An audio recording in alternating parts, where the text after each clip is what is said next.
Sa number 8, presyo sang diesel ang malapit na magdangat sa 90 pesos kada litro.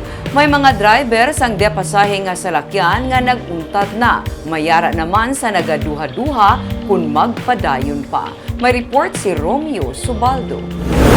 Manuglas 12 na sang udto, nagahulat sa gihapon sa paradahan sa Mansilingan Central Market si Carlos Garcia. Ika-21 pa siya nga jeep nga makapasaka sang pasahero.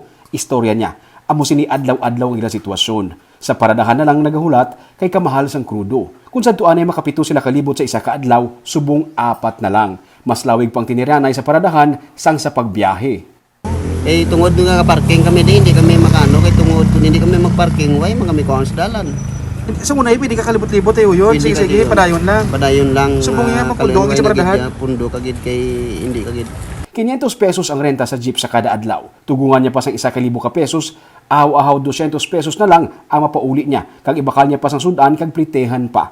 Kung wala sang trabaho ang iyang misis, hindi niya masarangan ang gastuhon sa sulod sang balay pang adlaw-adlaw, ilabi na nga may 4 siya ka mga kabataan. Tunga na sang adlaw pero amo pa lang sini ang unod sang iyang bintahan.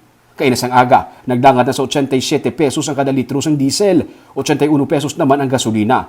Nagalalain pagid ang mga driver sang depasahe nga salakyan. Si Eduardo Antinero, masobra na sa 2 ka dekada nga nagadala sang depasahe nga salakyan. Subong iya na mismo salakyan ang iya ginabiyahe. Sa sitwasyon kuno subong, ginapamensar niya na lang nga magretiro na sa pagdrive kag magnegosyo na lang. Untat gani ko. Ha? Dugo marami kung may pong pangbuyan ng layan mo, untat lang ko biyahe gani kay pido ka kapoy naman. Oo. Tapos wala ka man kamon di.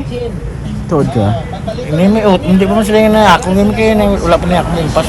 Kung maglabot pagid kuno sa 1 ka pesos ang litro sang diesel, ipasa Diyos na lang nila ang tanan. Kailan ko maglabot, isa kagatos, ano pag matabo ayan sa inyo?